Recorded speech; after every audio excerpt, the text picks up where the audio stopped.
trabajo que fue el relato oficial del Congreso de IPA en Praga 2013.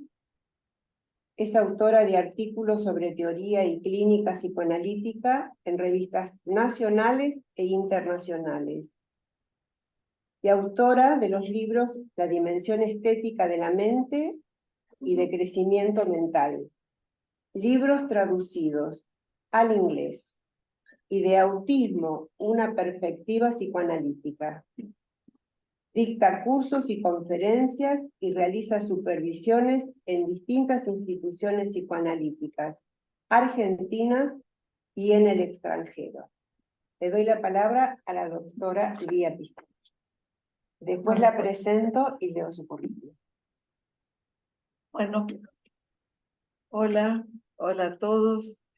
Este trabajo fue inspirado por mi experiencia, sobre todo con una paciente, pero con pacientes autistas que justamente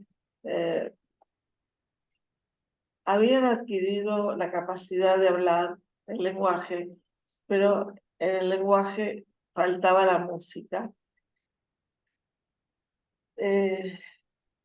Por eso estoy hablando en este trabajo de musicalidad y lenguaje.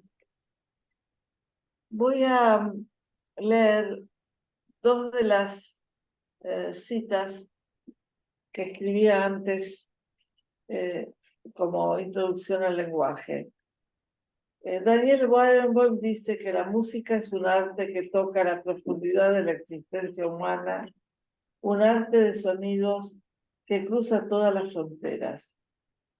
Y Racker dice que el canto es un grito transformado al que el hombre impone un orden y una simetría, lo que acuerda con su dimensión estética.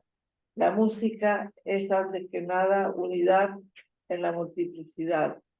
Ella implica la unidad y la armonización, eros, de aquello que está desunido, de aquello que está desunido y disperso, tánatas, e implica pasar por sobre o atravesar la soledad, el aislamiento y la repetición, uniendo el uno con aquello que es múltiple y variado.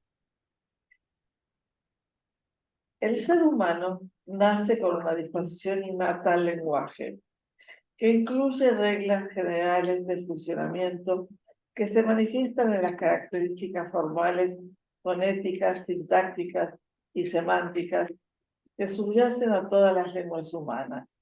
Esto lo dice Noam Chomsky. Estas disposiciones se activarán en el curso del desarrollo, en uno de cuyos estadios el bebé comienza a emitir sonidos, a balbucear en una serie de articulaciones que reflejan los sucesivos estados del proceso de maduración.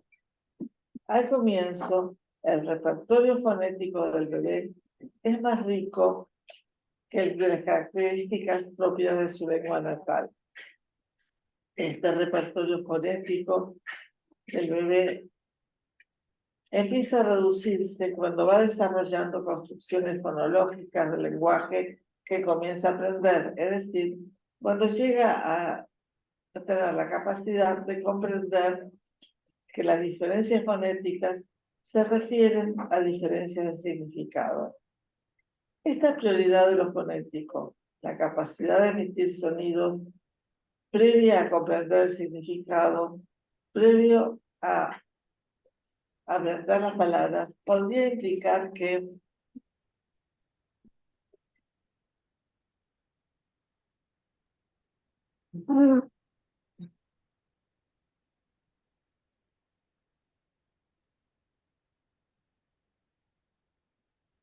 la música es previa al significado. El psicoanálisis, en su práctica clínica, depende en gran medida de la función del habla.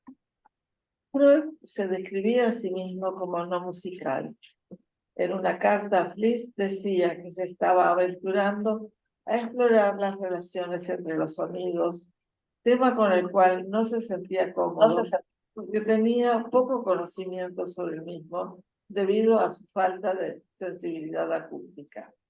Sin embargo, al postular la atención flotante y la asociación libre como recursos de la técnica analítica, y al llamar la atención sobre los actos fallidos y los chistes, se aventura en esta cuestión aparentemente excluida por su falta de sensibilidad musical.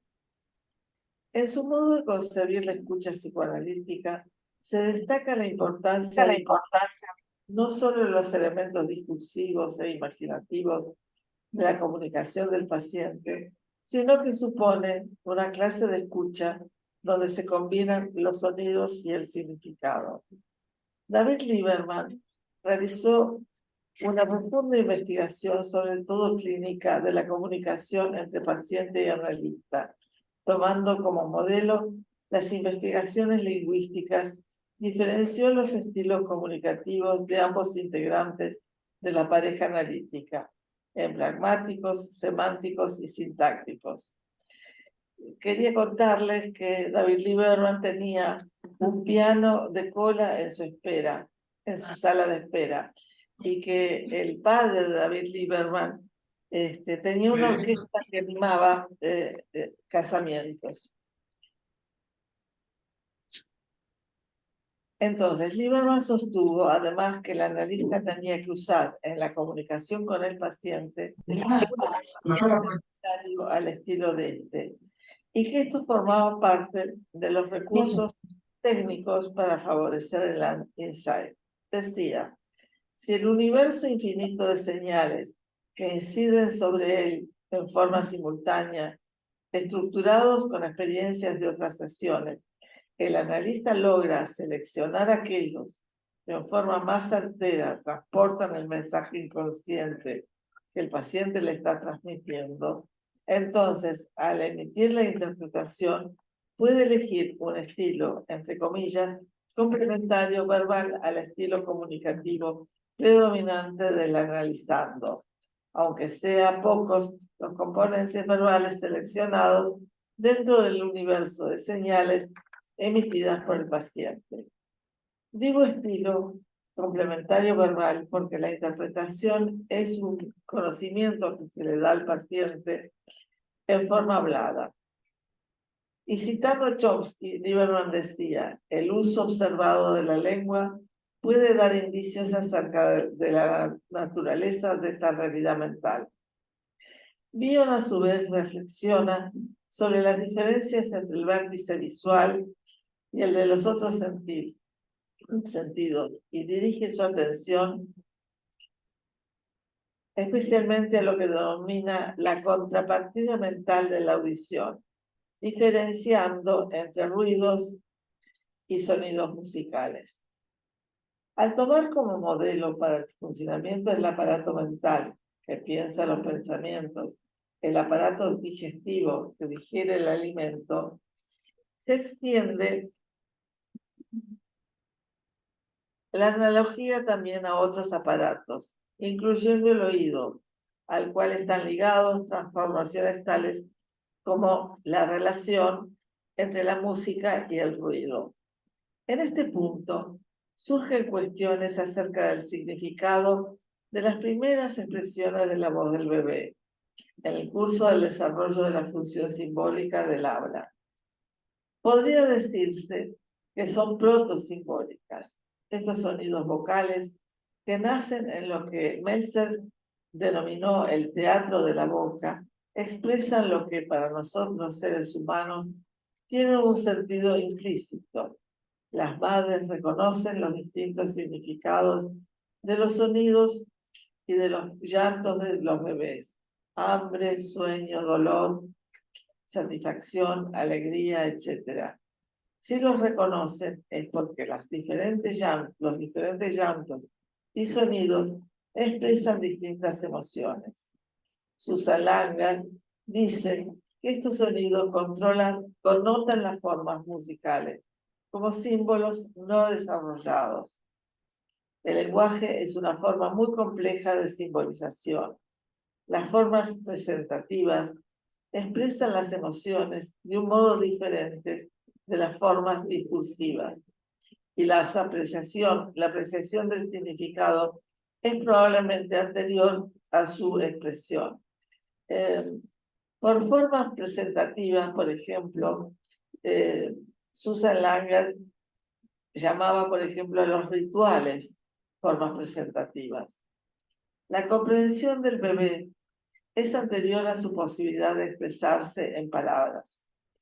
En exploraciones del autismo, Meltzer considera una serie de condiciones indispensables para aprender el lenguaje verbal y su uso en la comunicación con un otro.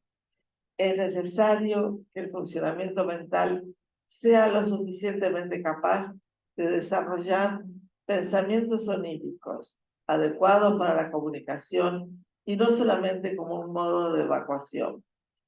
No solamente se necesita aprender el lenguaje verbal, sino que eso va de la mano de la existencia de una función de simbolización, asociada y estimulada por los procesos de pensamiento, lo que Bion llamó la función alfa. Meltzer enfatizó especialmente el aspecto musical del lenguaje como una base para el lenguaje verbal.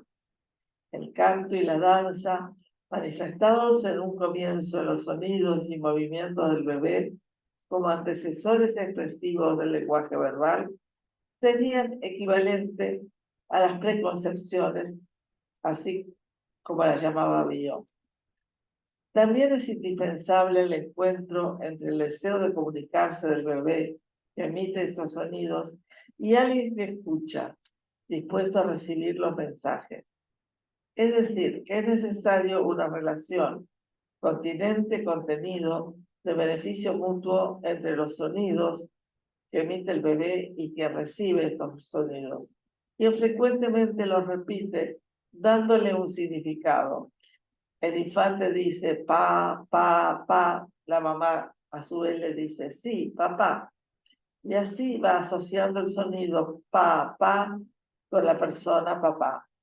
Es decir, para que se realicen estas transformaciones y haya comunicación, es necesario encontrar en el mundo externo un objeto que requiera la vocalización que surge del mundo interno del bebé. Alguien que escucha los sonidos que emite el bebé, capaz de escuchar la música, entre comillas, de los mismos, entendiéndolos como una necesidad de comunicarse del infante o del paciente en el caso del análisis, aunque al comienzo esté escondido en el lenguaje colálico o en los gritos, todo aparentemente sin significado.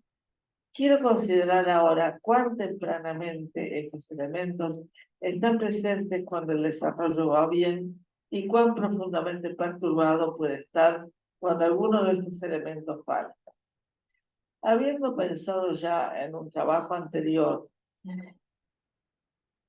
en el uso del lenguaje verbal como objeto autista de sensación, este trabajo fue estimulado por la experiencia clínica con algunos pacientes con funcionamientos autistas y sobre todo de una paciente en particular, María, que no habló hasta los 3 años. A esta edad fue llevada a una fonoaudióloga y aprendió a hablar. Pero una de las características de su lenguaje, en el que predominan la copia y la imitación, es que en lo sonoro aparece sin entonación, como si lo que dijera tuviera el mismo significado, o mejor dicho, un significado unilateral, literal, plano, sin los matices emocionales que provienen sobre todo de la entonación. Le falta música a su lenguaje. Las emociones están ausentes. Esto a su vez genera en la contratransferencia una sensación de aburrimiento y un esfuerzo por tratar de prestar atención. A lo largo de 8 años de análisis no surgían emociones. Nunca lloró, tampoco surgió la risa, y lo que iba apareciendo cuando algo le llegaba emocionalmente es que decía: me puse nerviosa, me transpiran las manos. La transpiración aparecía como una expresión a nivel somático que podría considerarse como un funcionamiento prenatal, emocional, de lo cual más adelante podría llamarse, que podría llegar a ser lo emocional. En este trabajo me propongo investigar las funciones sonoras del lenguaje, su musicalidad en sus distintas formas y especialmente aquellas experiencias sonoras tempranas, aún las prenatales, para explorar el lugar que ocupa, hablando en un sentido amplio, la musicalidad en el desarrollo mental. También me interesa investigar el lugar que ocupan los elementos sonoros y rítmicos en la comunicación del bebé y del niño con sus objetos primarios, desde el nacimiento y tal vez antes, y en la modalidad comunicacional que se establece entre ellos, en lo que podría describirse como diálogos preverbales.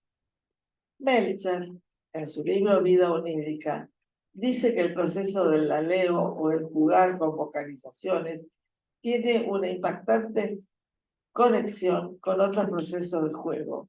Y esto ciertamente trata con las relaciones emocionales y sus intentos de pensar acerca de ellos.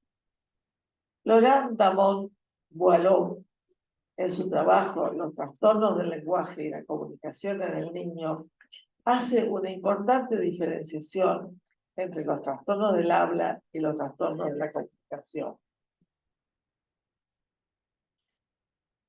Mediante una sólida argumentación interdisciplinaria, ya que este hombre es lingüista y psicoanalista, resultado de sus conocimientos, entonces, tanto de la psicología como de la lingüística, muestra que los trastornos del habla están relacionados con el lenguaje, mientras que los trastornos de la comunicación están ligados a los trastornos de la personalidad o comportamiento.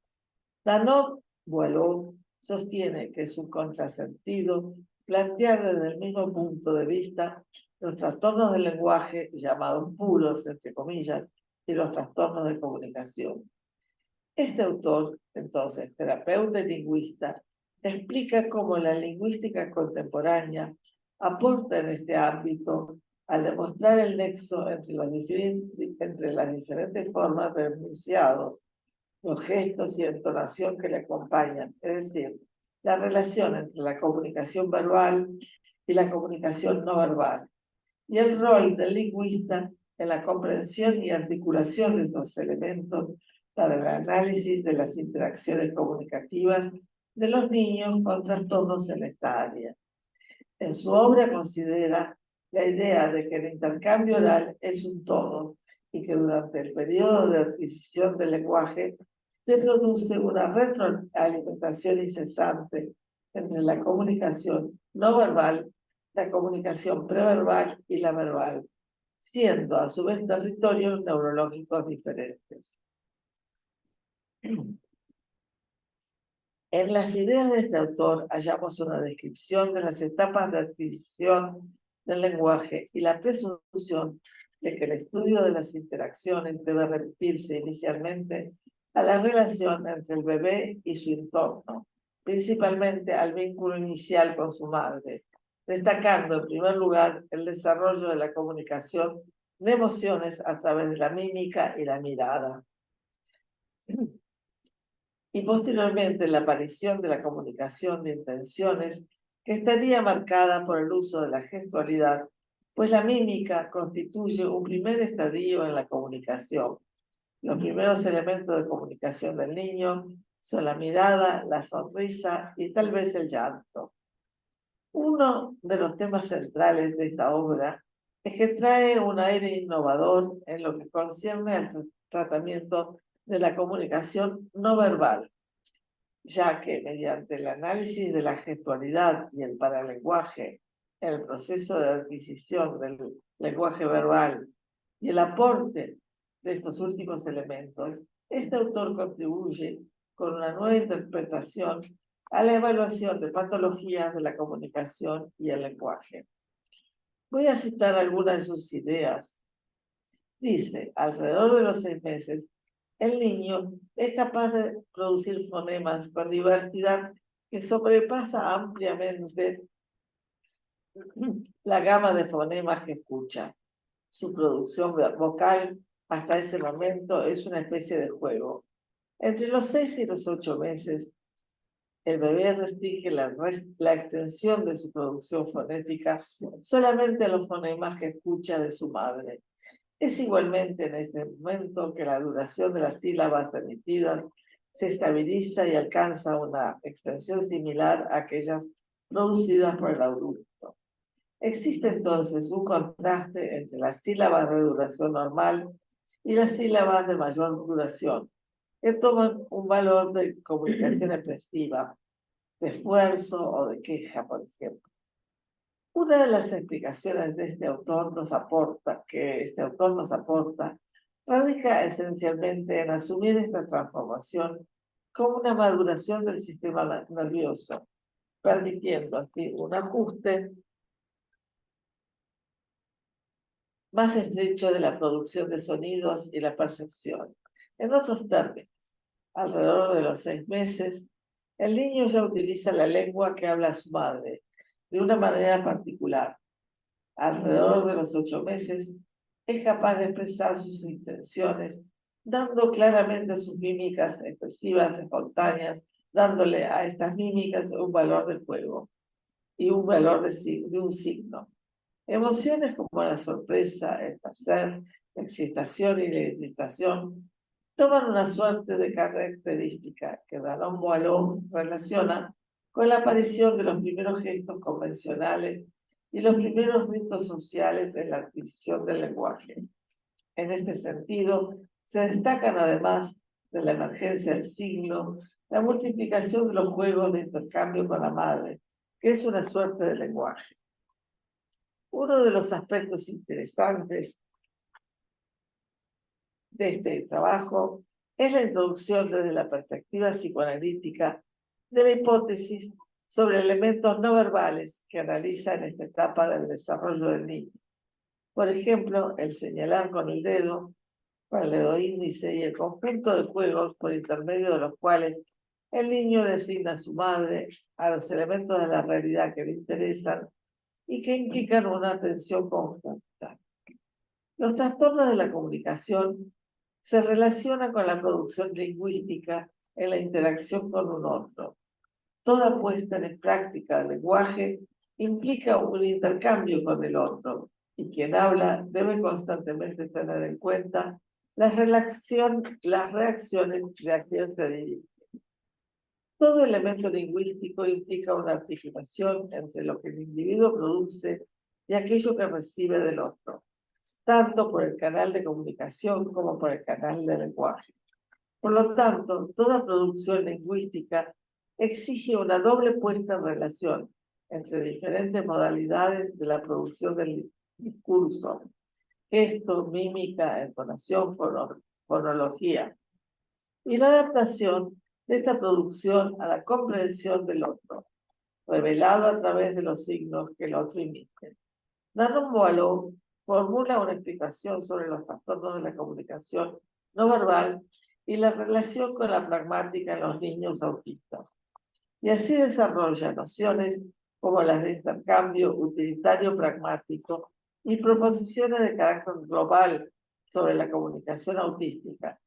Investiga y describe los posibles problemas de estos niños en relación con la comprensión de la comunicación no literal como las metáforas. Leo Vinci, un escultor, dice: en toda expresión artística, que siempre es poética, la metáfora suplanta lo literal. La imagen es anterior al logo, y cuando éste aparece primero, la imagen se transforma en solo una ilustración de la idea. Mi paciente María, que en parte me inspiró a escribir este trabajo, como les dije, aprendió a hablar tardíamente, como a los 3 años y con una fonoaudióloga.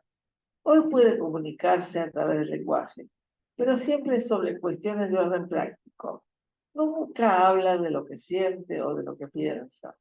Al comenzar las sesiones, Es visible el esfuerzo que hace por encontrar algún tema de conversación conmigo, que se supone que es lo que tiene que hacer en una sesión de análisis. Es decir, ella no viene para comunicar algún sufrimiento o cualquier otra aflicción o estado mental. Por otra parte, cuando comienza a hablar, no para.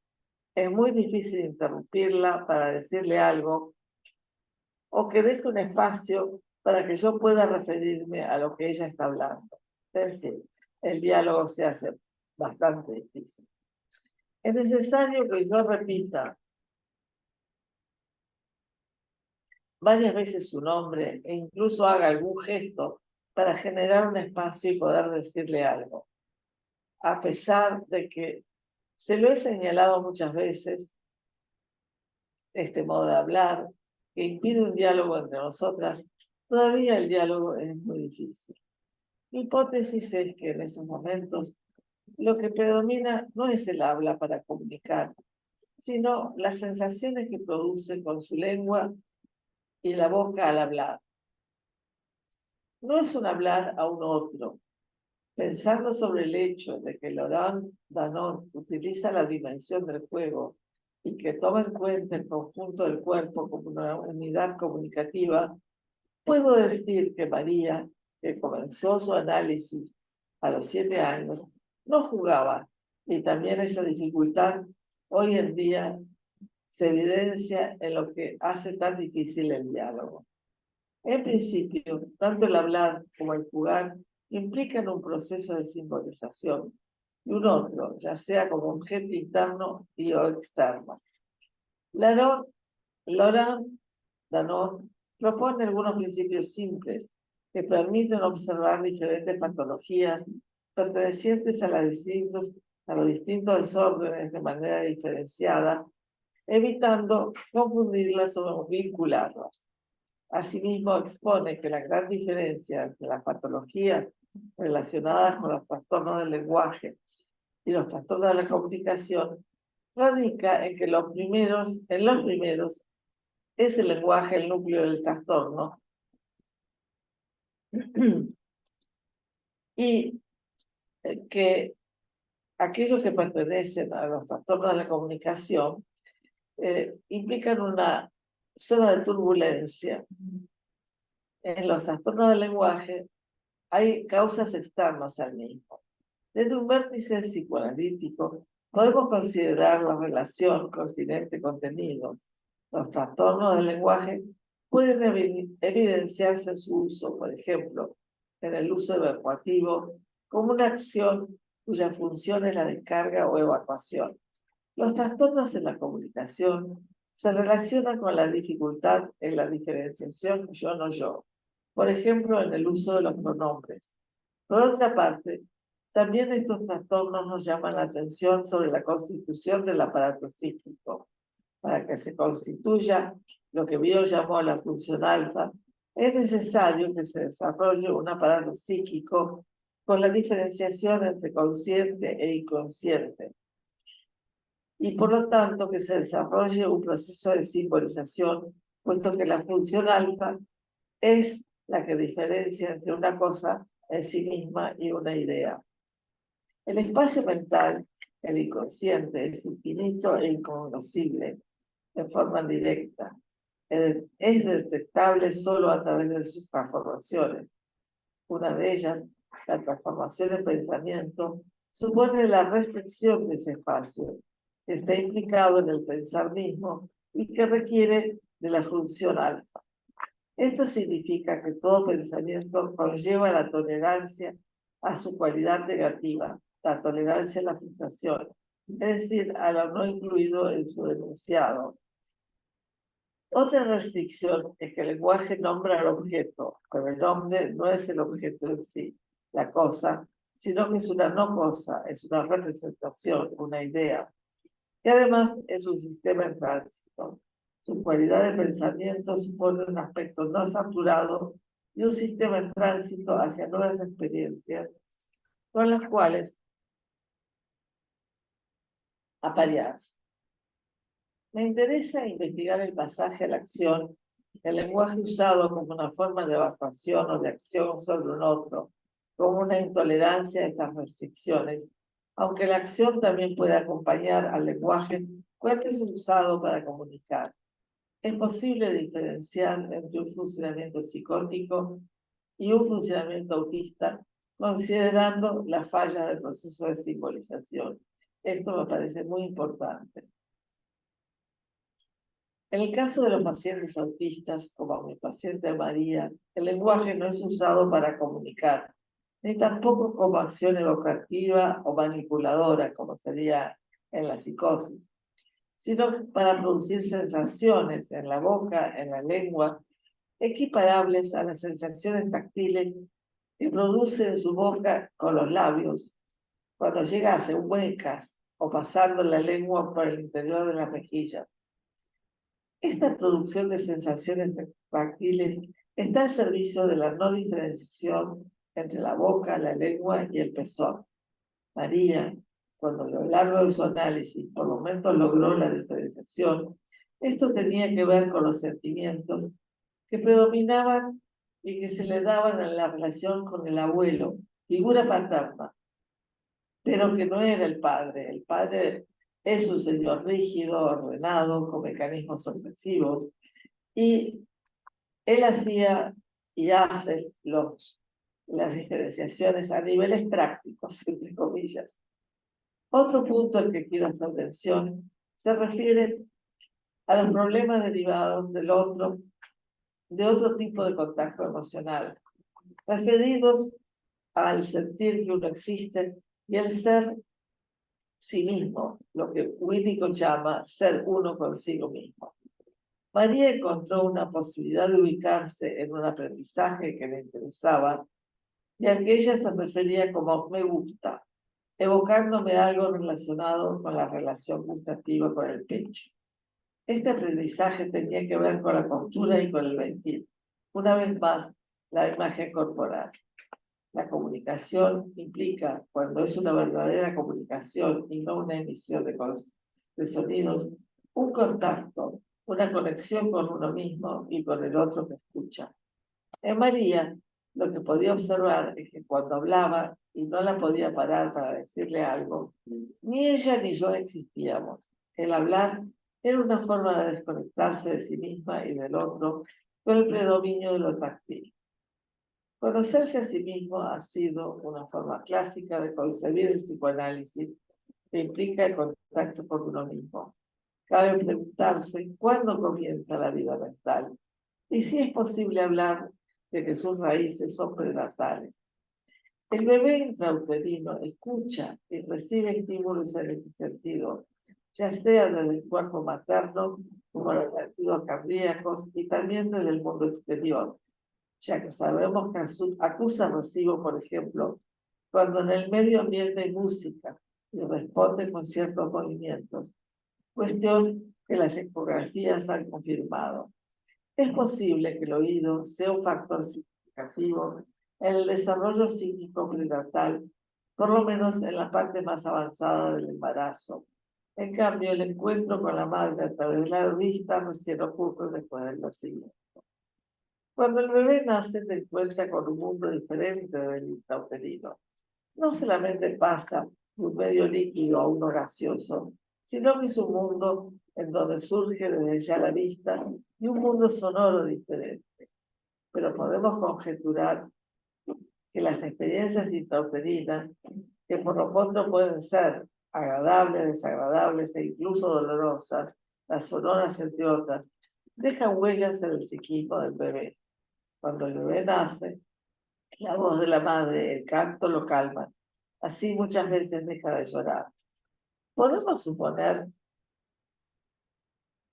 una relación proto-objetal intrauterina en las sensaciones que percibe como buenas, agradables, y en las que percibe como desagradables o dolorosas, y que en parte esas vivencias después del nacimiento tienen para el bebé alguna relación y continuidad con las postnatales.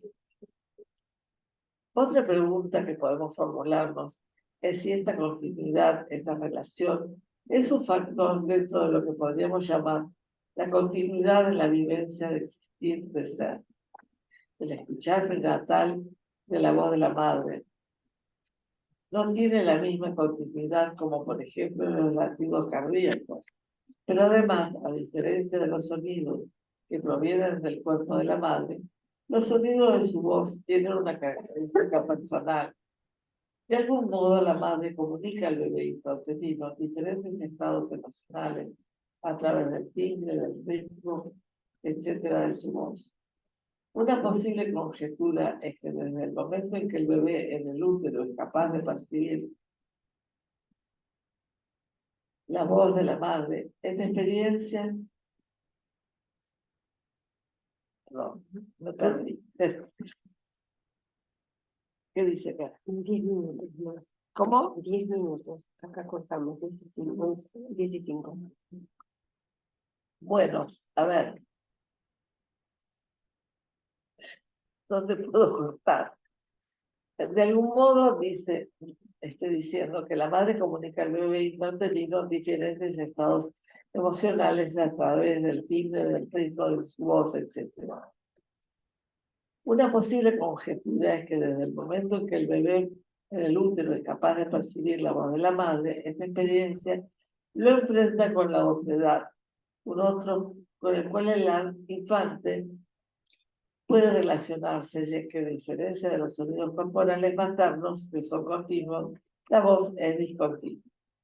El bebé prenatal no solo oye los sonidos, sino que los escucha, y podemos suponer que responde a estos sonidos con movimientos, cambios en su ritmo cardíaco, etc.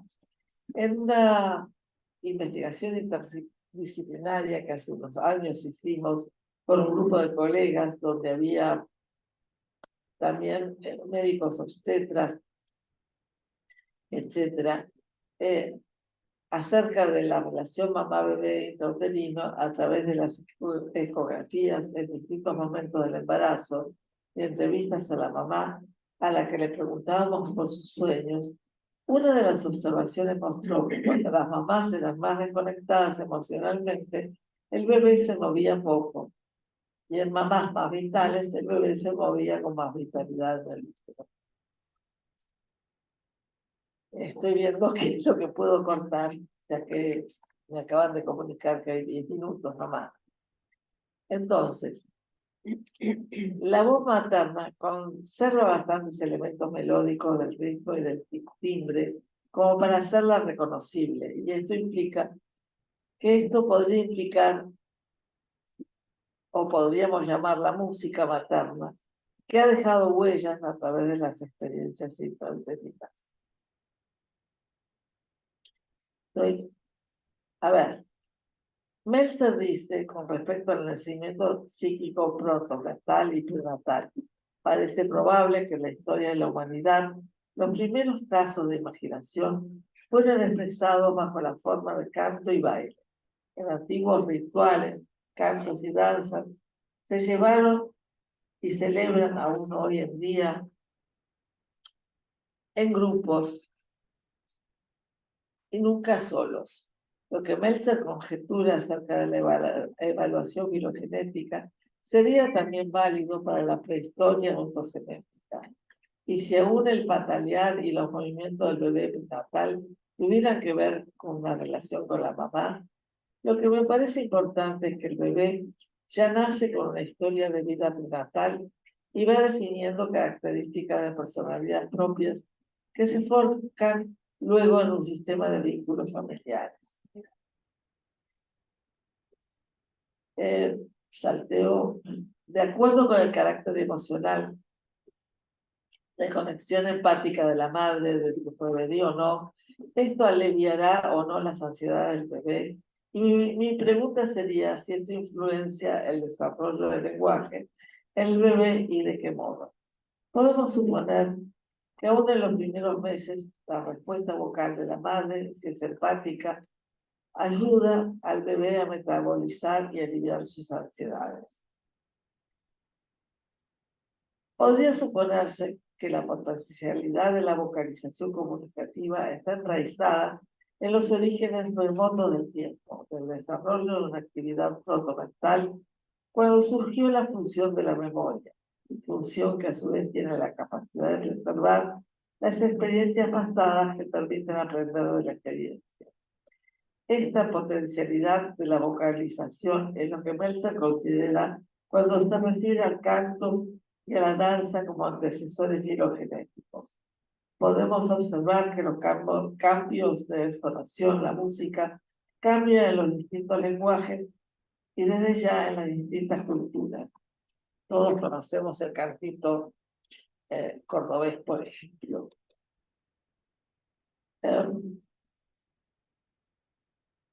Estoy viendo qué es lo que puedo cortar.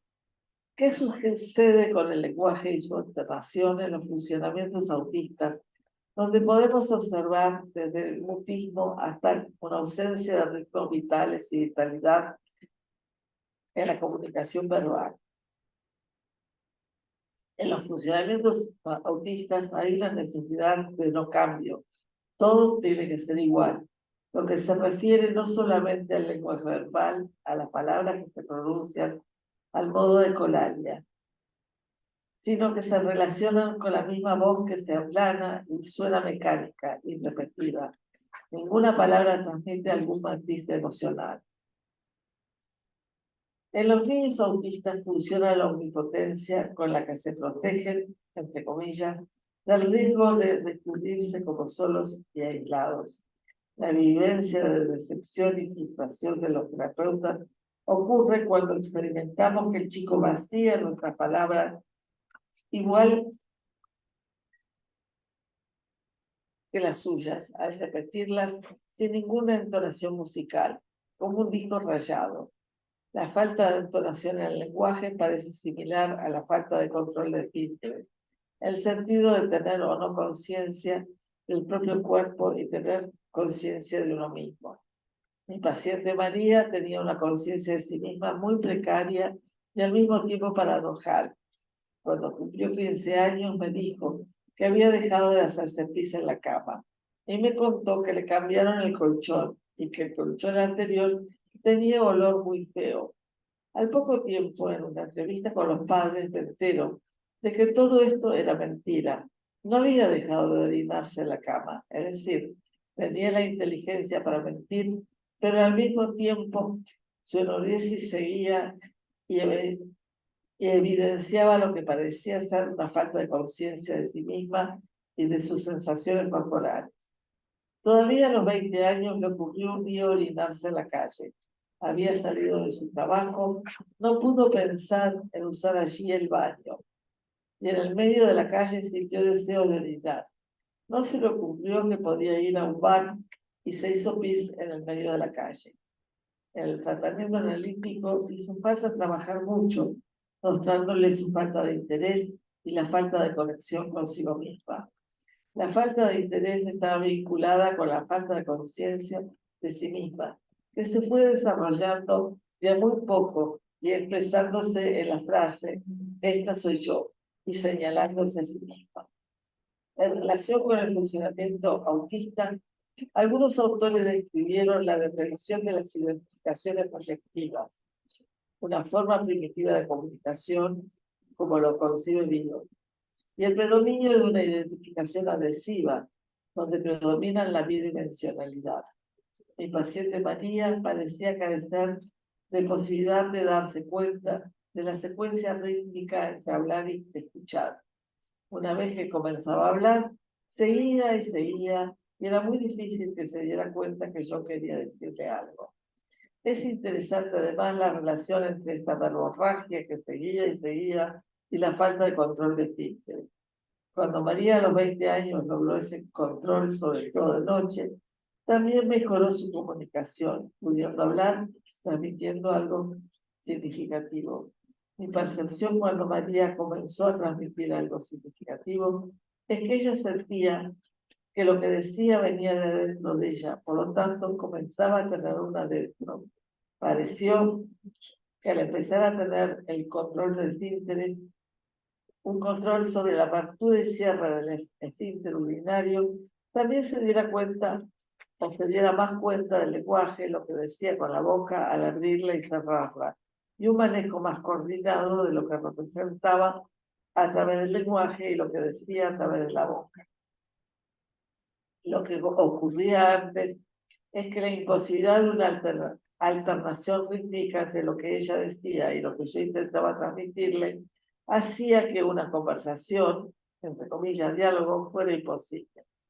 Era como si las dos fuéramos sordas y en cierto modo mudas. En la ecolalia y en la forma de hablar de María se obstruye el diálogo por la identificación agresiva de las palabras. En el caso de María, sobre todo en la entonación. No hay conexiones rítmicas de reciprocidad interpersonal. Dos voces por momentos coincidían cuando yo intentaba hablar y se anulaban, y los dos pares de oídos para escuchar devenían inútiles. Esta no conversación o diálogo está al servicio de sentir que se tiene el poder de un control sobre la realidad y sobre la relación. Creo que voy a dejar todo esto. Sí, porque tenemos que... Sí. No, quiero leerles solo algo que ella escribió últimamente.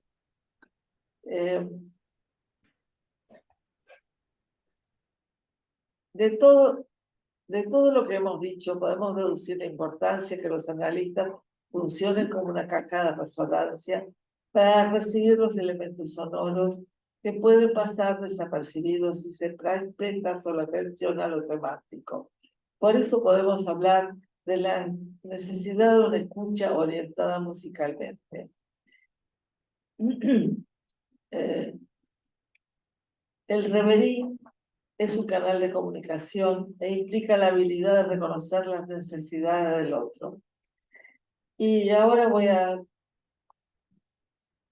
decir nada más, contar algo que María escribió, una experiencia de una paciente post-autista frente a la desilusión de una primera amistad y como un modo de comenzar a digerir esta dolorosa experiencia emocional. La primera amistad que tuvo, y dice así: no siempre somos una amistad de verdad, no siempre somos amigos, no siempre nos van a unir las mismas cosas, no siempre las amistades duran para toda la vida, y los nuevos comienzos son nuevas oportunidades para conocer a nuevas personas y otros lugares que a la larga son buenas elecciones. Me pongo débil cuando pienso de que vivimos tantos momentos juntas. Te quiero lejos por el momento. Seguiré escribiendo. Esto lo dice María. Bueno. Permíteme un momentito. Muchas gracias, Lía.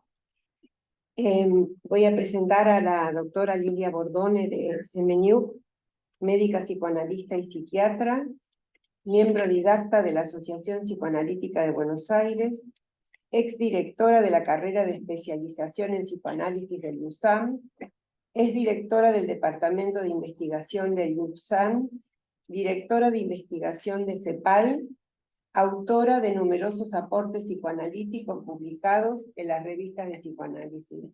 Te doy la palabra. Muchas gracias a todos.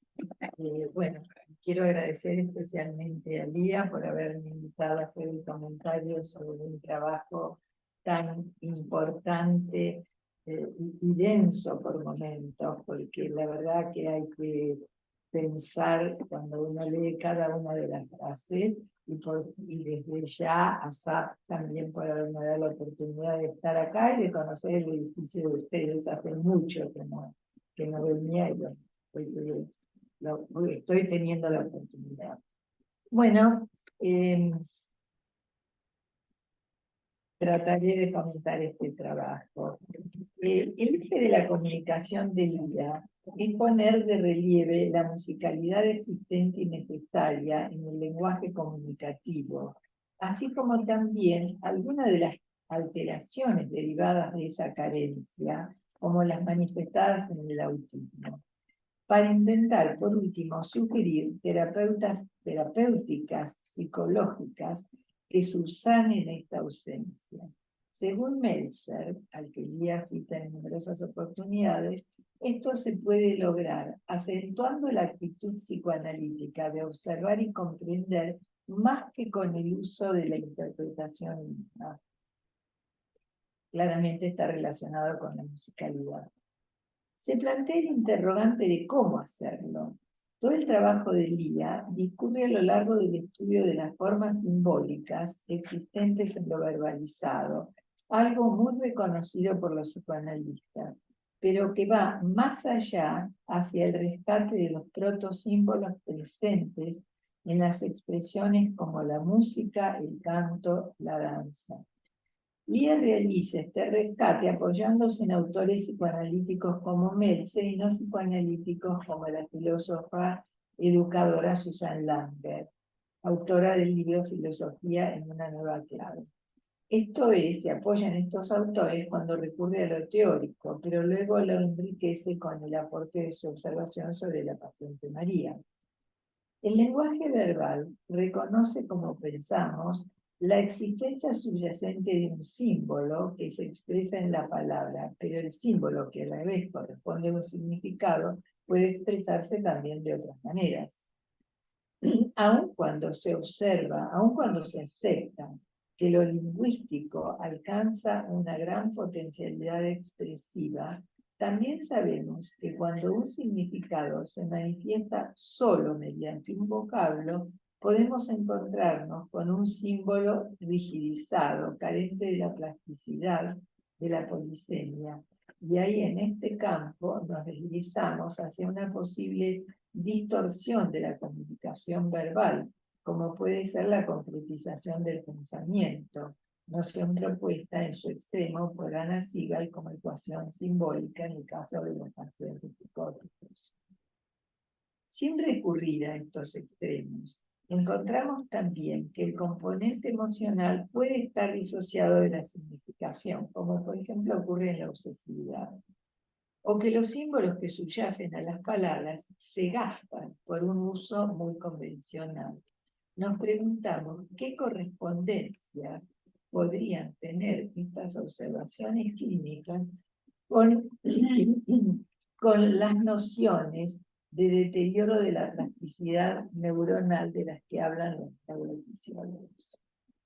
Lía acuerda con Donald Meltzer al afirmar que existen estados protosimbólicos expresados en el canto y en la danza, antecesores del lenguaje verbal, no menos importantes que la verbalización misma. En este punto nos preguntamos por qué proto y no simbólicos directamente. Langer, la autora a la que nos habíamos referido anteriormente, dice que la cultura humana, a través de sus manifestaciones como arte, religión, ciencia, tiene su propio universo simbólico. Por ejemplo, en el arte, el universo simbólico es presentacional. El creador literario o plástico nos presenta sus propios simbolismos de maneras originales y autónomas, dice Meltzer, que logran por su originalidad impactar la emocionalidad de quien los recibe.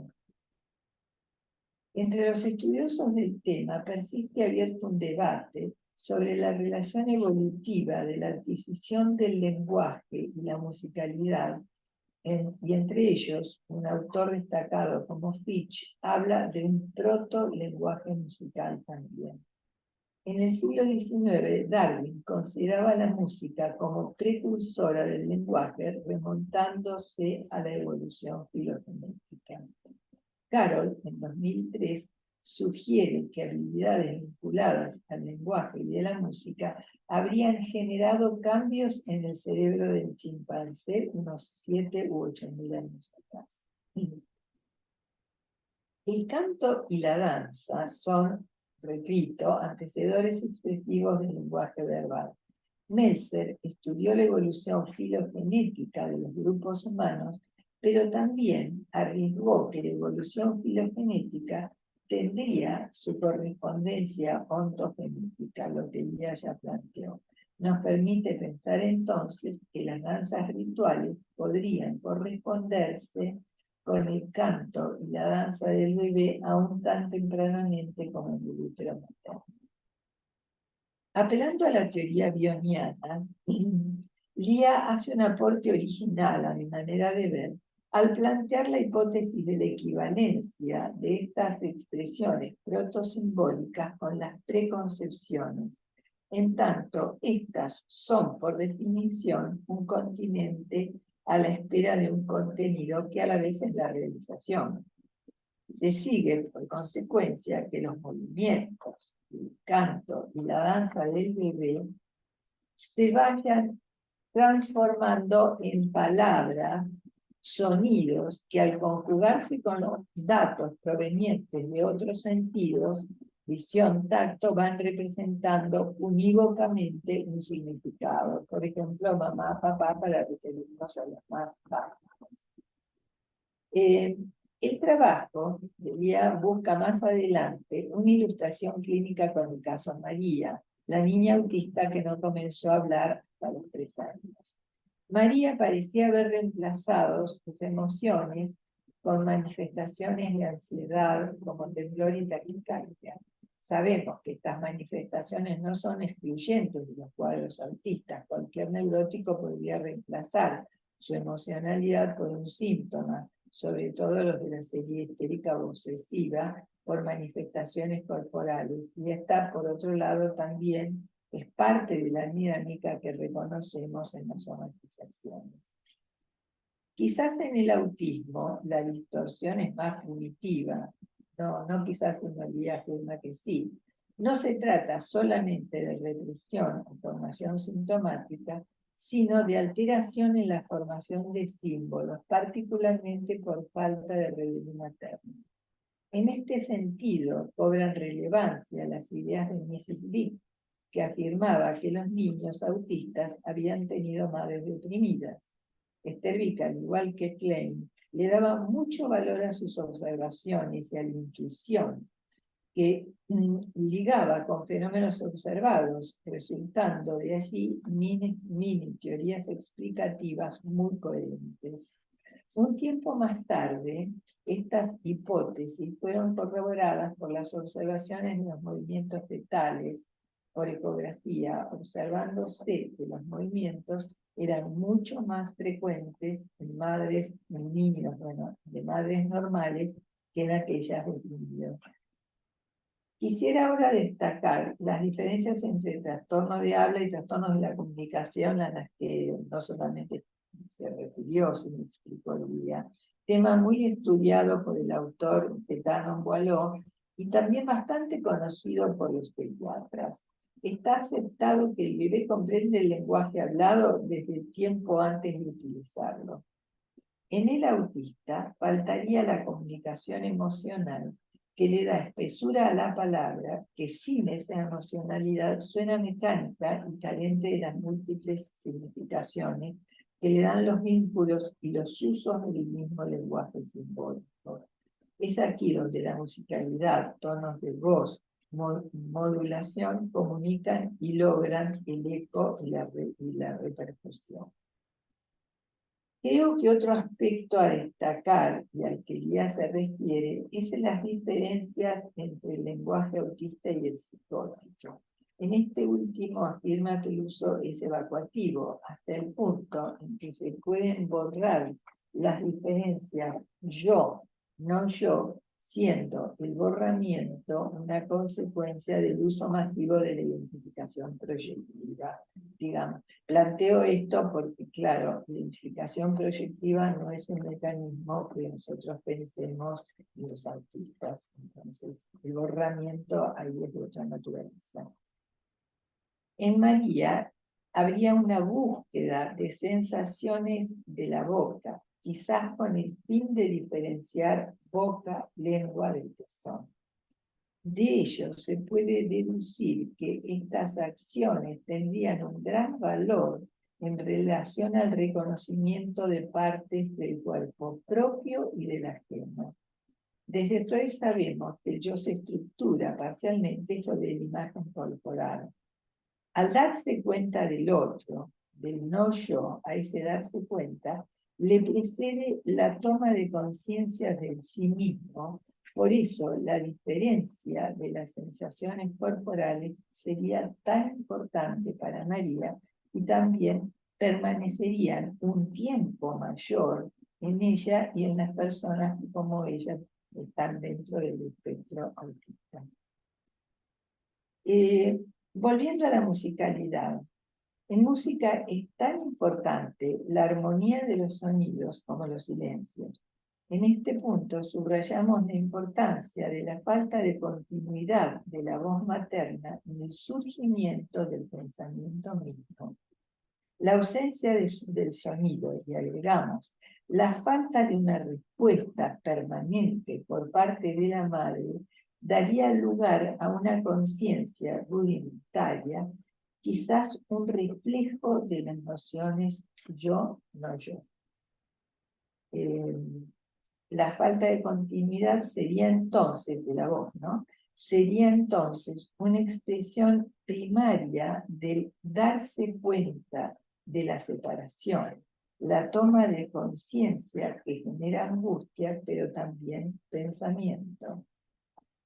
Esta hipótesis o observación me parece muy rica porque anuda fundamentos teóricos de Melanie Klein con las ideas de Bion acerca de la frustración como factor indispensable en la generación del pensar. Creo que también sería muy interesante intercambiar con los grupos de observadores de bebés sobre la relación existente entre los matices, los diferentes grados, en realidad, de la ansiedad de separación que se observa en los niños pequeños y el desarrollo ulterior del lenguaje hablado en esos mismos niños. Es decir, si hay una correspondencia directa o no. Nuevamente se impone el interrogante: ¿por qué el autista carece de emocionalidad en su discurso o la emocionalidad es reemplazada por signos de ansiedad como en María? Lo que quiero decir es que, bueno, las hipótesis planteadas no responden totalmente de ya. Las madres normales no solamente proveen fonemas para conceptos como papá, mamá, sino también para significar emociones, como por ejemplo cuando se le dice al bebé: estás enojado, estás asustado, tenés miedo. Los terapeutas de autistas muestran el dibujo de una carita feliz o una carita enojada con el fonema, cumpliendo así parcialmente con la función reverí que presuponemos estuvo ausente. Pero si seguimos con las ideas planteadas, deberían dejar también un espacio de no satisfacción, de frustración, para que nazca y se desarrolle el pensamiento propio. En este punto es imposible no evocar las ideas de Winnicott acerca de la madre suficientemente buena, donde la palabra suficientemente deja traslucir lo necesario de la tolerancia a la cualidad negativa, tan importante y tan presente en la teorización de María. María cumple con las características de la identificación adhesiva, cuyo núcleo es la carencia de interioridad. No existe el afuera dentro de sí misma ni del otro. Según Meltzer, tampoco el afuera dentro geográfico, como el de una habitación. Y él lo ejemplifica diciendo que en una habitación el niño no puede darse cuenta del vidrio existente como separación y entonces puede traspasar el vidrio no reconociendo la afuera dentro. Me parece muy necesario observar entonces la evolución de un autismo tratado, como es María, en la búsqueda de la creación de ese espacio interior, espacio en el que se alojan las emociones, la música del lenguaje y la percepción del otro en su profundidad interioridad, del otro y del significado. Las recomendaciones del guía hacia el analista para que actúe como un eje de resonancia, tanto de la ansiedad como de la falta de silencios del discurso de María, cuando empezó a hablar mostraba, cuando empezó a hablar, el discurso de María era ininterrumpido, ¿no? Y eso muestra la sensibilidad de una analista comprometida con su paciente y explorando nuevos caminos para la comprensión de esos fenómenos. Estas búsquedas son las que, según entiendo, ponen de relieve el costado de la investigación clínica que debemos hacer en nuestros pacientes y así actualizan el uso de las teorías y las teorías mismas. Para finalizar, quiero traer la figura de David Lieberman, a quien Lía ya cita y explica, y que es para muchos de nosotros uno de los máximos exponentes de la investigación en el psicoanálisis argentino. Él expuso sus observaciones en la teoría de los estilos complementarios, dando paso a recomendaciones técnicas que incluyen la musicalidad del estilo complementario, estudiando el estilo del paciente y la complementariedad del estilo que debería usar el analista. Donde, bueno, no es solo el contenido de la interpretación, sino la musicalidad usada. Él dice algo tan importante, tan choqueante para mí, como que eso introduciría una matriz de pensamiento. Una vez más, quiero subrayar que este trabajo tiene un tronco principal, que es el del título, pero que puede crecer, extenderse en múltiples ramas inspiradoras de muchos otros aportes. Bueno, nuevamente agradecer a Lía porque esto me resultó muy inspirador, como todos los trabajos tuyos que he tenido el honor de comentar. Gracias. Muchas gracias, Lilia. Muy interesante, ¿no? Tu comentario, tu discusión. Bueno, agradecemos a las dos expositoras y damos comienzo a las preguntas o comentarios que quieran ir realizando. Los del Zoom, ya saben, ponen la manito y los de acá levantan su manito.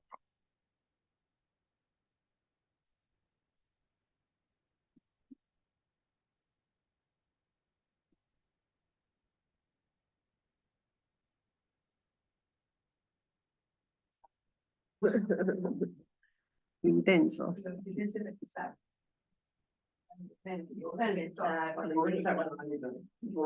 Sí. Rubén, adelante. Hola, buen día. Sí.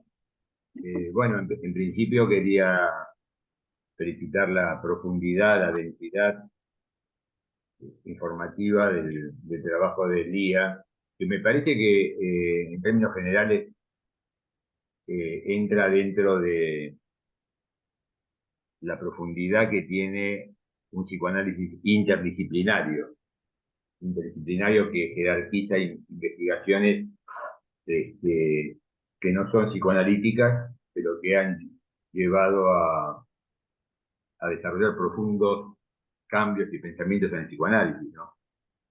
Creo que es muy, muy amplio el tema.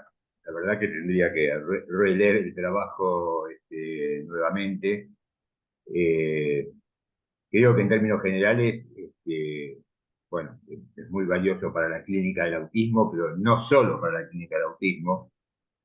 En ese sentido, para no ocupar demasiado tiempo, quería hacer dos comentarios. Uno que incluye una pregunta. El concepto de musicalidad, pregunto, para ustedes, para Lía en particular, ¿puede ser sinónimo del tradicional concepto de la gramática y la lingüística de prosodia? Porque yo entiendo que la prosodia tiene un valor comunicacional importantísimo, a tal punto que el uso de la conjunción habitual, que se ve en política, se ve con los pacientes, se ve en las terapias de pareja, el uso de la conjunción adversativa, pero, o sin embargo, o however, o but, tiene un valor enorme que puede predecirse en el tono del que habla. Hay una famosa serie de televisión llamada Friends, donde hay una escena donde el muchacho se quiere separar de la chica está enamorada del muchacho, y el muchacho empieza su comunicación diciendo: yo te amo, yo te quiero, la verdad que te valoro mucho, sos muy simpática, sos muy agradable, me has hecho la vida muy feliz. Y ella lo interrumpe y le dice: no digas pero. Es decir, la prosodia ejerce un efecto emocional anticipatorio. Y lo que me resulta interesante es que la prosodia en el lenguaje tiene un valor informativo, es decir, el tono, la entonación, el énfasis, que en la escritura necesita por lo menos variaciones entre 4 formas escriturales: la cursiva, las comillas, las negritas o el subrayado, para expresar algo que simplemente con el tono ya tiene un efecto. Y lo último en ese sentido, también otro comentario general, de hace mucho tiempo es habitual que series que pasan por televisión, Netflix u otras, aclaran entre paréntesis la música que está sucediendo en este momento. Está planteado como un tema para sordos, pero me resulta muy interesante la cantidad enorme de adjetivaciones que tienen los diferentes tipos de músicas anunciados para que el espectador, sordos en este caso, se emocione. Esto es un fenómeno que me pareció muy interesante: música de suspenso, música de terror, música de alegría y muchas adjetivaciones mucho más sofisticadas. Por eso pienso que, sin entrar directamente en el tema del efecto, que lo sabe cualquier cineasta, que tiene cualquier tono musical para generar emociones, que son discusiones entre el cine norteamericano y el cine europeo, cuánto se usa la música, es indudable que la relación con las emociones es fundamental. Pero por eso mi pregunta era si musicalidad puede sinonimizarse con la noción de prosodia. Bueno, muchísimas gracias y felicitaciones. Bueno, ¿quieren contestar?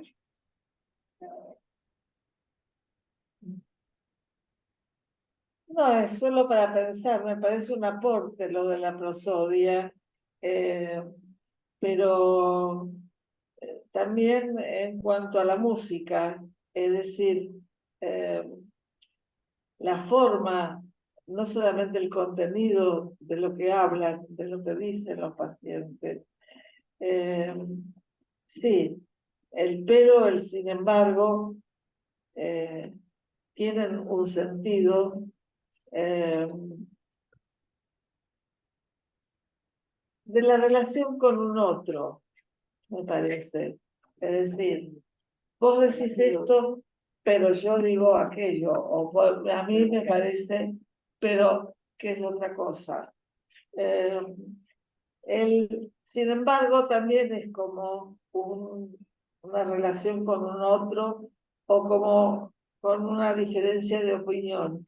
Me parece que con respecto a la musicalidad es justamente algo que tiene que ver con una falta de identidad de sí mismo y del otro.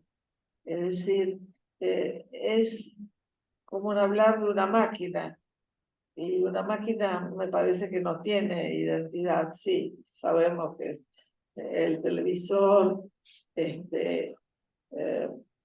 etcétera, pero no tiene identidad. Es decir, que esto de eh, de la musicalidad, es decir, de la falta de musicalidad del lenguaje, hace a la falta de identidad que es lo que mi paciente a lo largo de muchos años de análisis finalmente pudo decir, pero esta soy yo, o si no,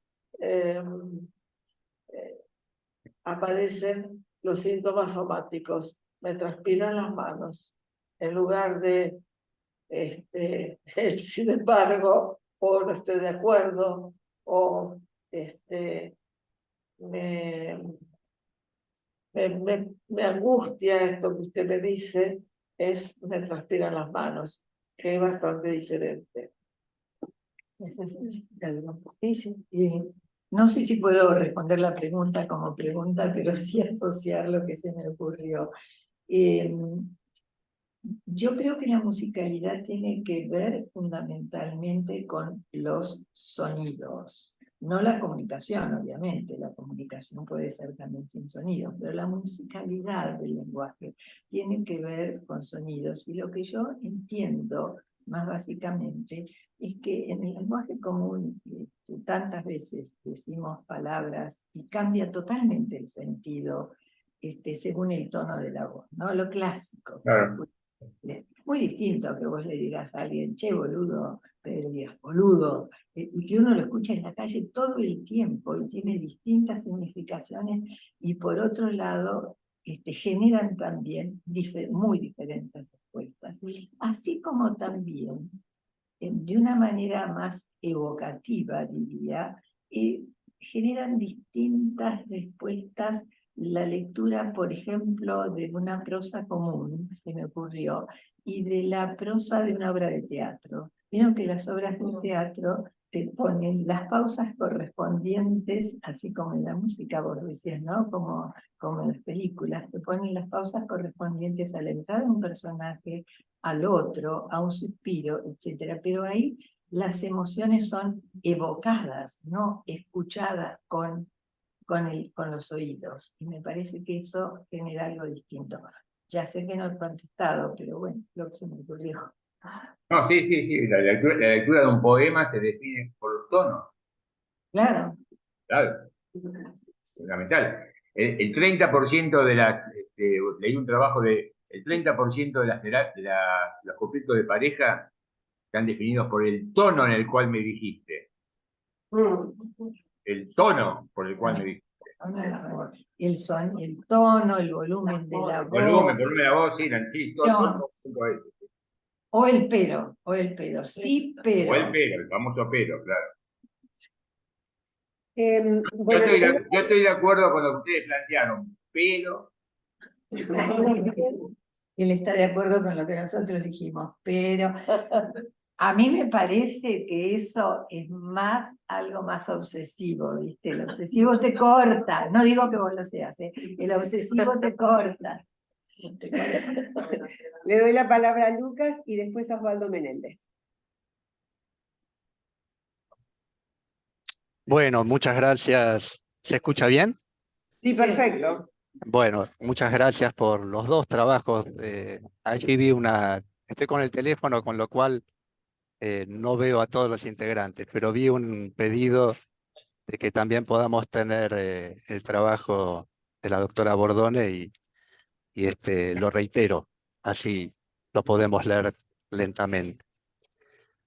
Bueno, Arbuli. quizá una pregunta que quizá es medio de perogrullo, pero entonces podemos hablar de una correlación directa entre una mayor riqueza musical, prosódica, verbal, y una mayor discriminación y riqueza vincular. Sería siempre así, porque está también el problema de los usos del lenguaje del que hablaba Lía.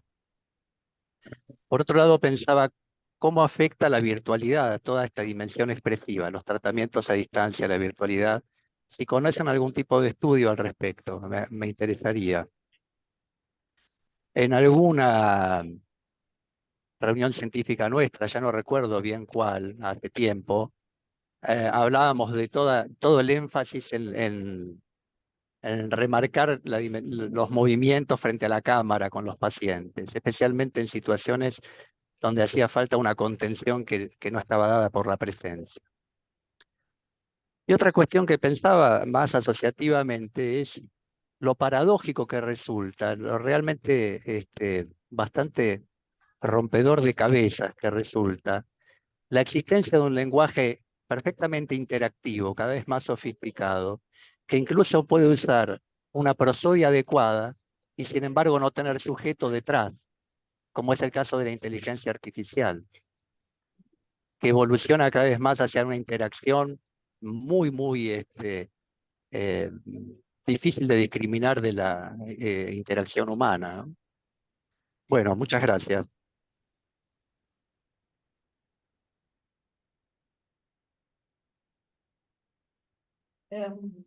Ahí. Bueno, ¿se escucha? Abrilo, abrilo. Ahora sí. Bueno, gracias a los dos. Coincido con que los dos trabajos son interesantísimos, pero muy densos y para mucho. Voy a retomar el tema de la continuidad del reconocimiento de los. Me voy a hacer cargo de pedidos de los bebés. Porque toda la relación de Lía con María me hizo acordar a una mamá que tuvo un bebé anencéfalo. ¿Tuvo? Un bebé anencéfalo. Y esto motivó que prácticamente todo el servicio lo diera porque el anencéfalo va a morir. Pero esta mamá no lo vio como anencéfalo, lo vio como un bebé normal, en el sentido de que estableció con él una relación de mamá teniendo su primer bebé, lo que igual generó todo un tema de conflicto perceptual, en el sentido del jefe de servicio pensando que alucinaba, y en la medida que alucinaba había que medicarla y prohibirle ver al bebé.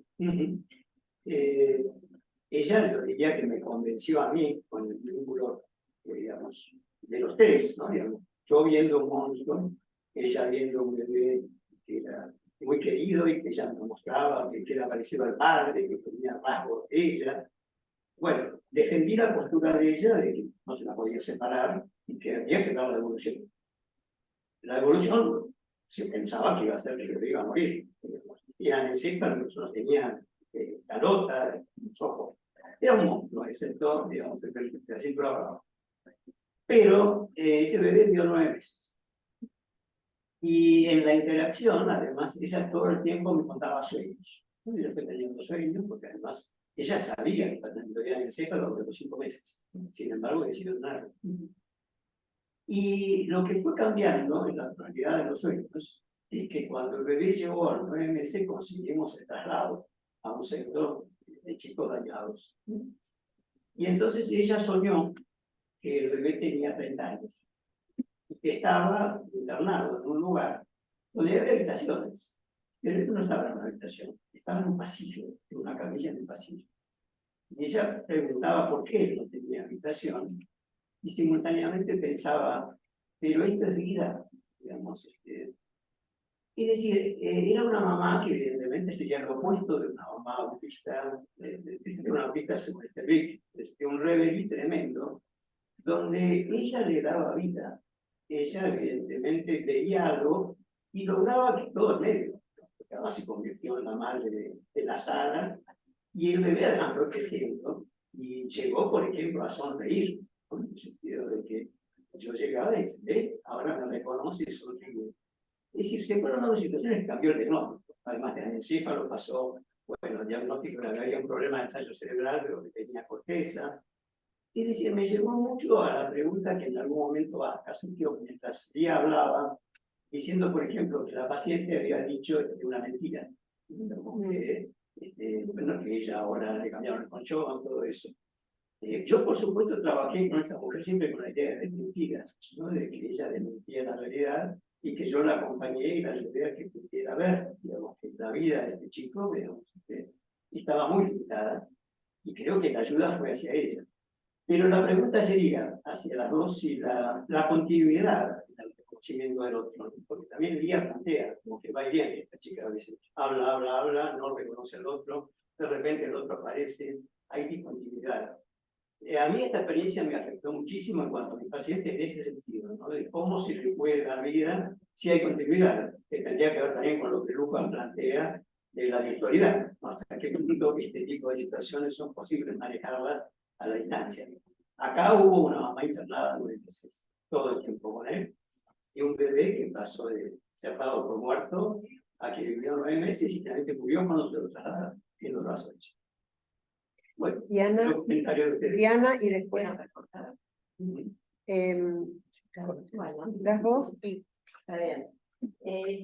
Bueno, en principio, muchas gracias, Lía, es un trabajo muy profundo y muy denso, además, y con respecto al de Lía también, es muy interesante y me encantaría, Lía, perdón, bueno, hay algo muy parecido.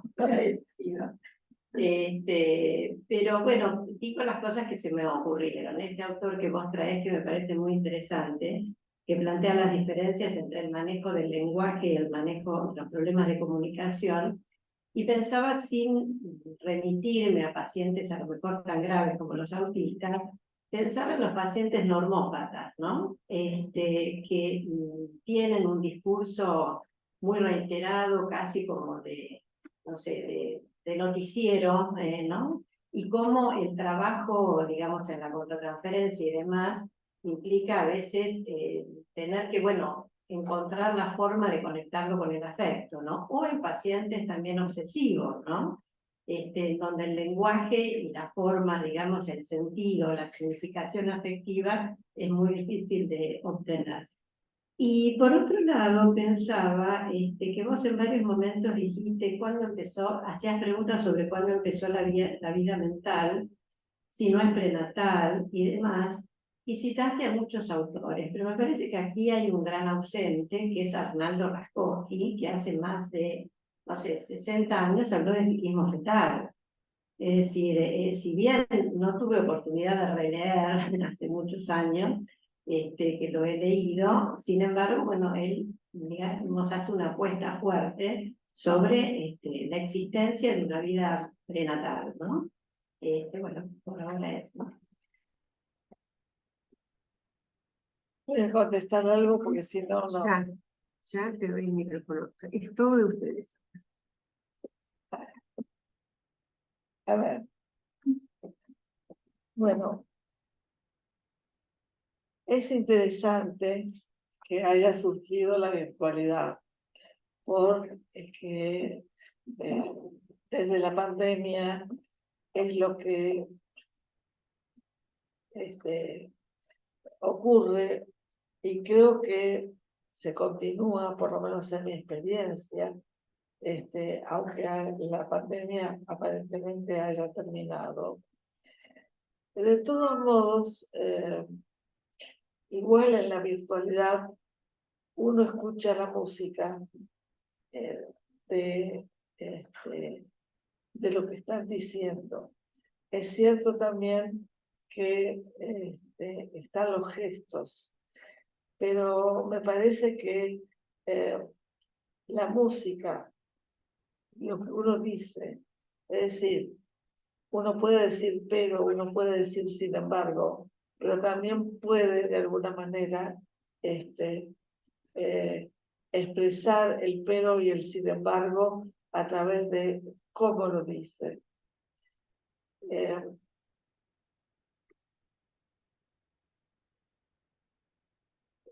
Obviamente, entre paciente y analista hay un vínculo. De algún modo, al traer esto de la musicalidad, lo que estoy trayendo también es la dificultad de establecer un vínculo con los pacientes autistas, que necesitan adquirir ellos una identidad auténtica, no una identidad por fuera. Y eso también se manifiesta en sus intereses, etc. Cuando hablan de una manera mecánica, no pareciera que uno está hablando con otro ser humano. De modo que me parece que esto de adquirir musicalidad en el lenguaje también tiene algo que ver con adquirir una identidad propia, que me parece que es uno de los sentidos de los pacientes, sobre todo con funcionamientos autistas.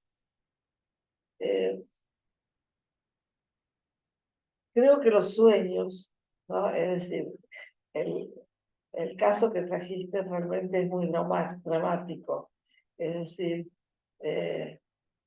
tener que elaborar el nacimiento de un bebé anencéfalo es,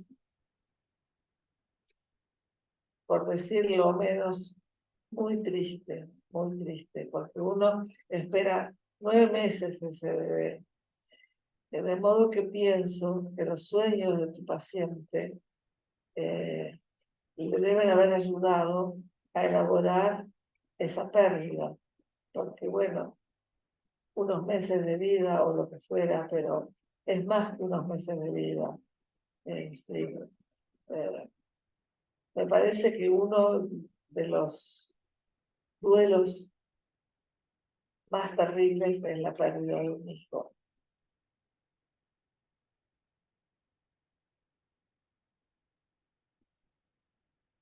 Voy a ver qué otra cosa.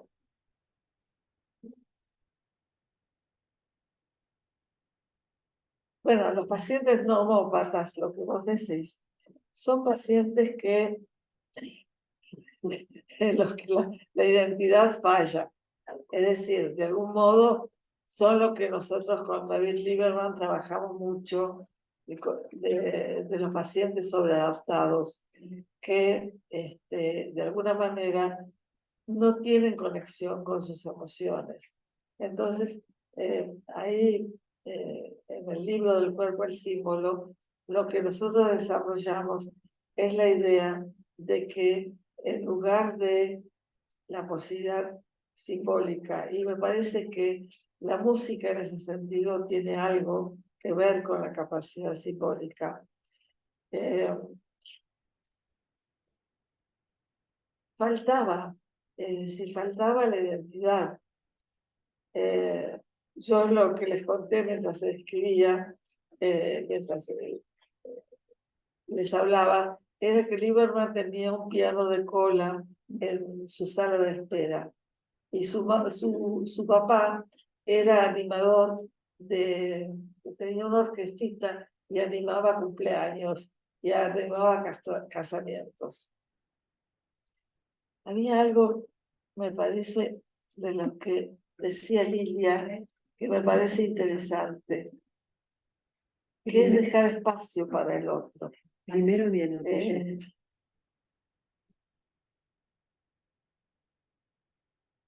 Porque hablar de mi paciente todo el tiempo, no hay un otro. Habla, pero tampoco es un hablar evacuativo como el de los pacientes psicópatas. Es lo mismo que cuando se tocan las piernas, es decir, en lugar de tener el predominio de los sentidos a distancia, como la vista y el oído, tienen el predominio de lo táctil, que es bastante diferente. No sé si...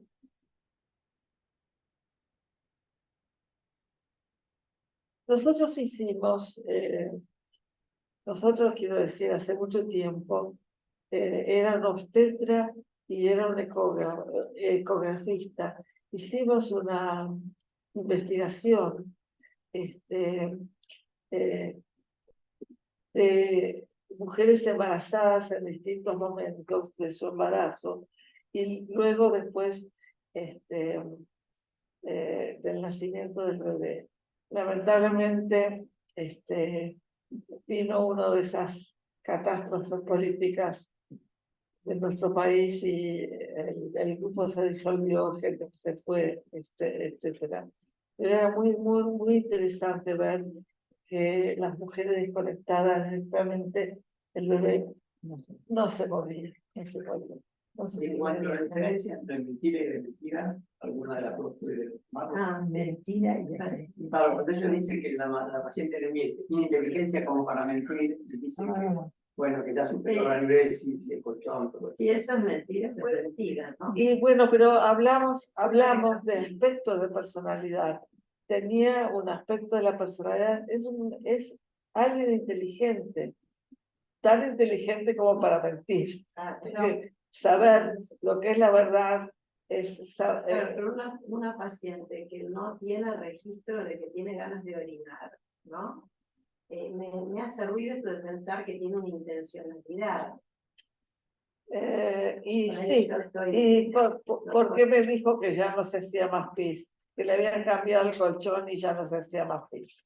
Pero podría, ¿Qué es pero eso? podría ser algo transversal de alguna manera, a lo mejor te estaría incluyendo ahí en algo que vos podías valorar, ¿no? Claro. Pasó mucho tiempo antes de que yo sintiera que existía para ella. Así que también de la transferencia hay bastante para hablar.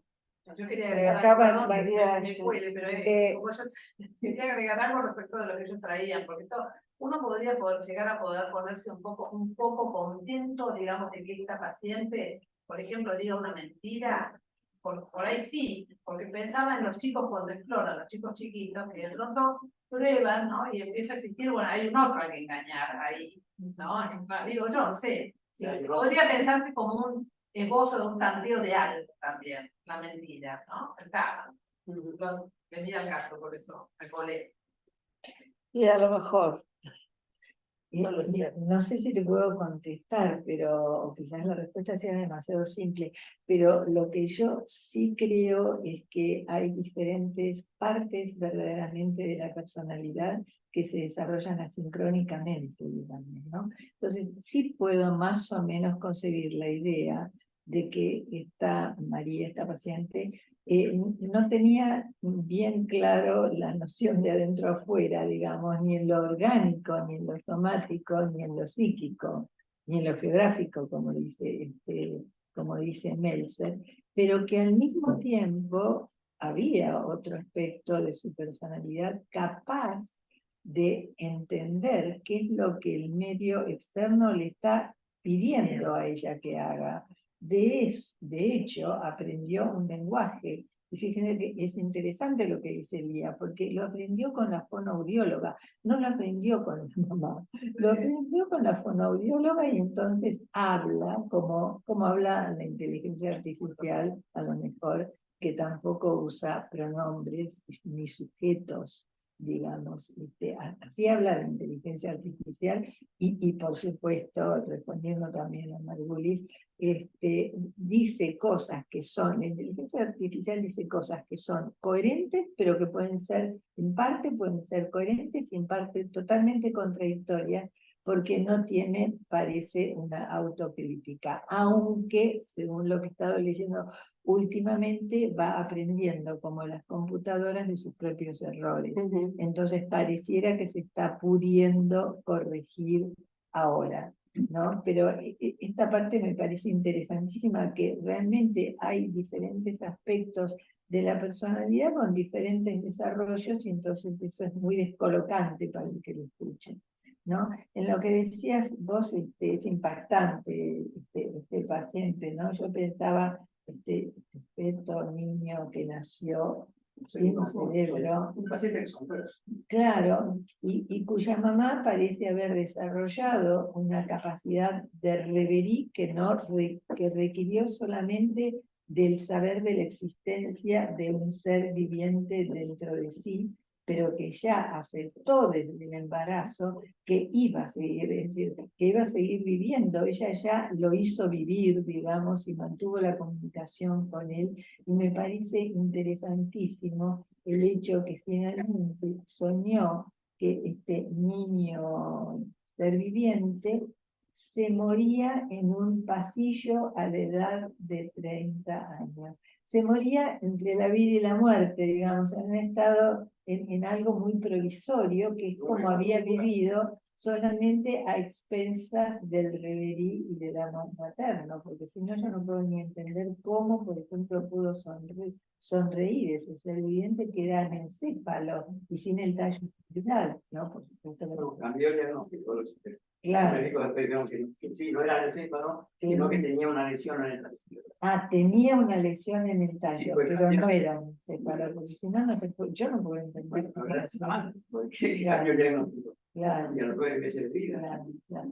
Es decir, se puede vivir a expensas de la enorme comprensión de otro, ¿no? Eso para los psicoanalistas me parece que también, me parece que es súper importante y súper interesante, ¿no? Porque a veces uno tiene la sensación de estar generando una suerte de interioridad en el otro que es muy precaria, pero que no sé si la generamos o la hacemos crecer o la buscamos, pero que sostenemos tratamientos por nuestros propios intereses de cualquier índole, sí, de eso estoy segura.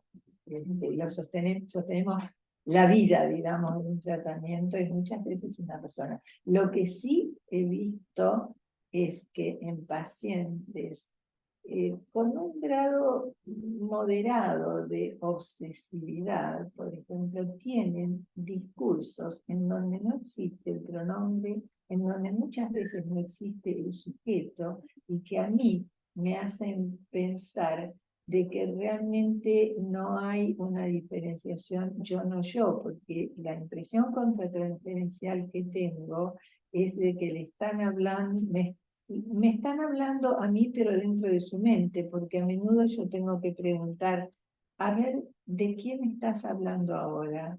Porque no me doy cuenta, digamos, a veces sí me doy cuenta, entonces pregunto, a veces no me doy cuenta, entonces digo, por favor, ¿de quién estás hablando ahora? Y está siguiendo un hilo de pensamiento, y no son bastante psicóticos.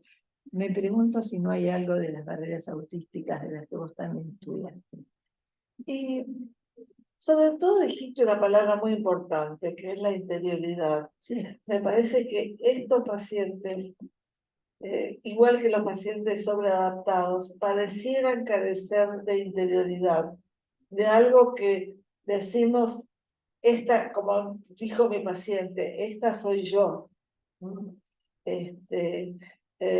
Que obviamente fue un paso bastante más adelante que cuando le transpiraban las manos, que en lugar de sentir angustia, odio o lo que fuera, cualquier sentimiento, porque esto tiene que ver con emocionalidad.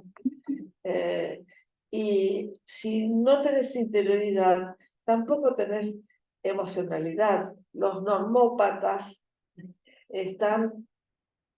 parecieran carecer de interioridad, y una de las funciones, me parece, del tratamiento psicoanalítico es que puedan generar esa interioridad en la cual puedan decir, esta soy yo, pero de acuerdo a sus intereses. Por ejemplo, estos pacientes, cuando esta paciente empezó a tener interés por la moda, el interés por la moda era algo propio de ella, era algo que surgió desde una dentro de ella, pero si no, hasta casi podríamos hablar de una bidimensionalidad, de algo como una hoja que adentro tiene. Es decir, que en el tratamiento psicoanalítico con pacientes neuróticos realmente hay una interioridad, puede cambiar, puede modificarse, etc. Aquí con estos pacientes, de algún modo, es empezar a generar esa interioridad, que no es lo mismo. María, ¿vos querías decir algo? No, le doy, no, yo me voy a pasar para que pueda hablar Gonzalo. Esteban, perdón. Ay, Gonzalo. No, Esteban. No, yo tengo un exalumno que se llamaba Gonzalo Becar Varela.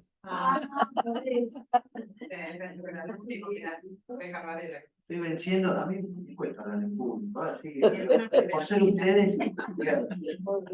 Y además el otro día Rubén también me alentó a que hiciera Bueno, Ya que estamos, la vamos a hacer completa. No, esto de la interioridad me hizo pensar en un modelo, el modelo de un instrumento para que suene, necesita una caja de resonancia. ¿No? No, el trabajo me hizo pensar un montón de cosas. Una cuestión ahí personal, yo participo de un taller de canto y en el taller se exploran un montón de cosas. Entre esas cosas, esto del repertorio fonético, que uno lo abandona ahí a los 6 meses, como te decías vos, Lía, pero que si uno se pone a jugar con esto, la cantidad de fonemas con los que uno dispone, es decir, es infinito, digamos, no infinito, pero de hecho uno se puede quedar improvisando con eso, bueno, muy placentero, ¿no? Esa es una de las cuestiones. Después, pensaba en la música, a ver, así como las palabras pueden funcionar como continentes, ¿no? Para las emociones, como la música sin palabras también, ¿no? El poder de la música también como uno de pronto escucha una música que no escuchaba hace tiempo, ¿no? Y cómo lo traslada a un momento de la vida. Me gusta pensar a la música, a las melodías como viajeras del tiempo, ¿no? Y bueno, eso, la música entonces como otro continente, así como las palabras, y bueno, cómo la expresión emocional va más allá de las palabras, obviamente, que pueden servir para ese fin, pero hay un más allá de las palabras. ¿No? Están las canciones de cuna. Bueno, y las salas del color o de otros teatros donde se hace música, ópera, etcétera, que están llenos, no se puede conseguir entradas. Uno se pregunta, ¿y por qué? ¿Qué significa? Yo siguiendo con lo de la música, lo que quería comentarles, una experiencia. A mí me gusta muchas veces pensar la sesión como en clave de sol, en clave de fa. Aviso que me gusta la música, estudié canto, entonces me suena familiar. Y también lo pude experienciar con un paciente que tuve, un chiquito de 10 años, que no era autista, pero le costaba entender por qué estaba en el consultorio y qué podía hacer, jugar no quería, no hablaba, no sabía qué decir. Pero un día se le ocurrió decirme si podía traer alguna música, porque a él le gustaba la comedia musical. Él trajo la música, después me hizo un listado de la música que quería que yo pusiera en el consultorio. Durante mucho tiempo, hasta que pudo pasar de la expresión corporal, él ponía la música y bailaba. Bailaba en la sesión, bailaba, descansaba, bailaba, hacía algún comentario.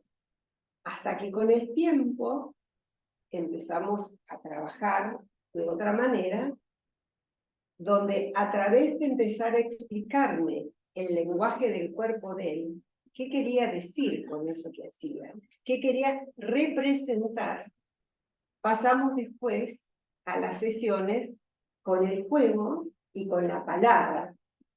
Pero durante mucho tiempo la protagonista fue la música. Esa para mí es una experiencia maravillosa, y lo mismo me pasa cuando estoy en sesión con los pacientes, ¿no? Tienen un ritmo, tienen un tiempo, tienen un momento, puede ser un agacho, puede ser una letra, puede ser lo que pueda ser. Pero no puedo concebir a veces situaciones sino es a través de la música, la musicalidad que tiene. Y bueno, los bebés entienden la música, los bebés entienden la música de las canciones de cuna mucho antes que las palabras. Bueno, Y las canciones de cuna creo que son universales en el Sí. mundo. sí, sí. Chicos, disculpen, tenemos que terminar. Les agradezco a los que están en pantalla, muchas gracias por la participación, nos vemos en la próxima. A Lía y a Lilia, realmente muchísimas gracias, 2 trabajos maravillosos. Está bien, como quieran llamarlo, cada uno lo llama como quiere, pero sí deja mucho para pensar.